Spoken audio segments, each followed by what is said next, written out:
ఓం శ్రీ గురుభ్యో నమః. మరి శ్రావణ మాసం యొక్క విశిష్టత ఏమిటి? శ్రావణ మాసంలో ఎలాంటి ఉపవాసాలు ఉండాలి, ఏ పూజలు ఆచరించాలి అనే విషయం గురించి ఈ వీడియోలో తెలుసుకుందాం. శ్రావణ మాసం చాలా విశిష్టమైనది. ఈ మాసంలో వ్రతాలు పూజలు ఆచరిస్తే చాలా మేలు జరుగుతుంది. శ్రావణ మాస విశిష్టత, ఆచరించవలసిన విషయాలు ఏంటో ఈ వీడియోలో తెలుసుకుందాం. మరి శ్రావణ మాసం యొక్క విశిష్టత, మాసాలలోకెల్లా శ్రావణ మాసం చాలా ప్రత్యేకమైనది, విశిష్టమైనది. శివకేశవులు అనే భేదము లేకుండగా ఇద్దరినీ పూజించే మాసం శ్రావణ మాసమని మనకు పురాణాల ప్రకారం చెప్పబడింది. జ్యోతిష్య శాస్త్ర ప్రకారం చంద్రుడు శ్రవణ నక్షత్రానికి దగ్గరగా ఉండడం వల్ల ఈ మాసానికి శ్రావణ మాసం అనే పేరు వచ్చింది. శ్రీమన్నారాయణుని జన్మ నక్షత్రము శ్రవణ నక్షత్రమని, శ్రావణ మాసము లక్ష్మీదేవికి చాలా ప్రీతి అని పురాణాలు చెబుతున్నాయి. శ్రావణ మాసంలో కృష్ణావతారము, హయగ్రీవ అవతారము జరిగాయని పురాణాలు స్పష్టం చేస్తున్నాయి. శ్రావణ మాసంలో అన్ని రోజులు పవిత్రమైనవే అండి. ఈ శ్రావణ మాసంలో శివారాధన చేసే విధానం అండి.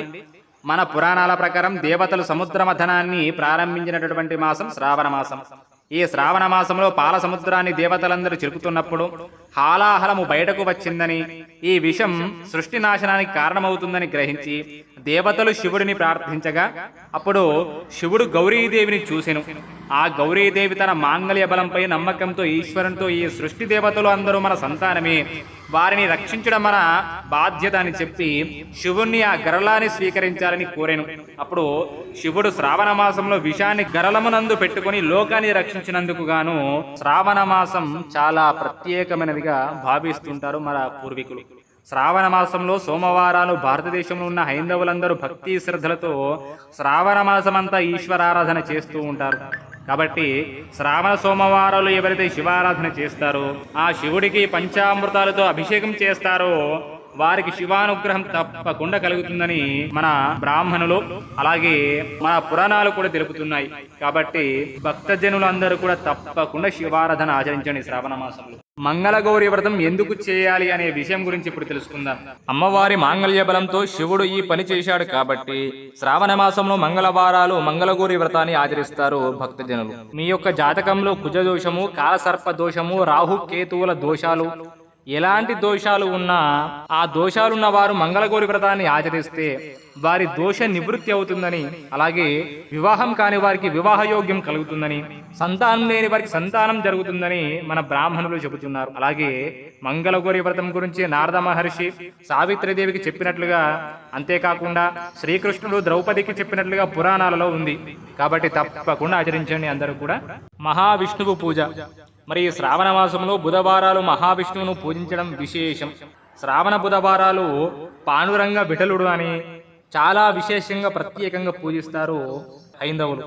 శ్రావణ బుధవారాలు ఎవరైతే విష్ణు సహస్రనామాన్ని పఠిస్తారో, పారాయణ చేస్తారో వారికి విష్ణుమూర్తి అనుగ్రహం తప్పకుండా కలుగుతుంది.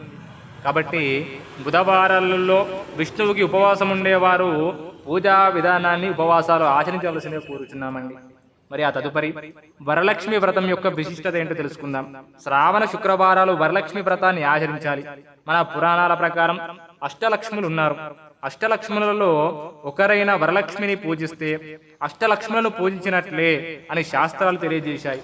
కాబట్టి జ్యోతిష్య శాస్త్ర ప్రకారం మానవుల జీవితంలో దుఃఖాలు, కష్టాలు, ఇబ్బందికర పరిస్థితులు ఏర్పడితే ఆ పరిస్థితి నుంచి బయటకు రావడానికి వరలక్ష్మి వ్రతాన్ని మించిన వ్రతం మరో వ్రతం లేదయ్యా అని కొన్ని గ్రంథాలు చెబుతున్నాయి.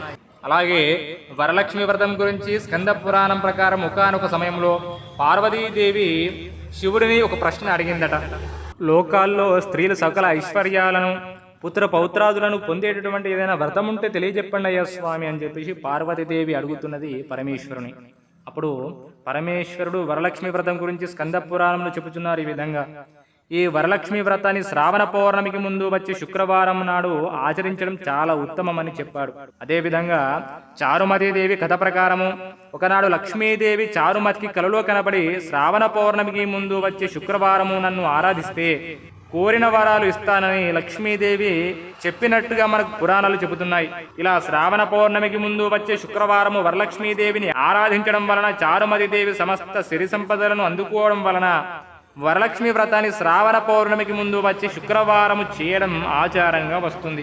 ఈ విధంగా శ్రావణ మాసంలో సోమవారాలు శివారాధన, మంగళవారాలు శక్తి ఆరాధన, బుధవారాలు విష్ణు భగవానుని ఆరాధన, శుక్రవారాలు లక్ష్మీదేవి ఆరాధన వల్ల శ్రావణ మాసం శివకేశవులు అనే భేదం లేకుండా శివుడిని ఆరాధించి సత్ఫలితాలు పొందేటటువంటి మాసమని, చాలా విశేషమైన మాసమని పురాణాలు పండితులు చెబుతున్నారు.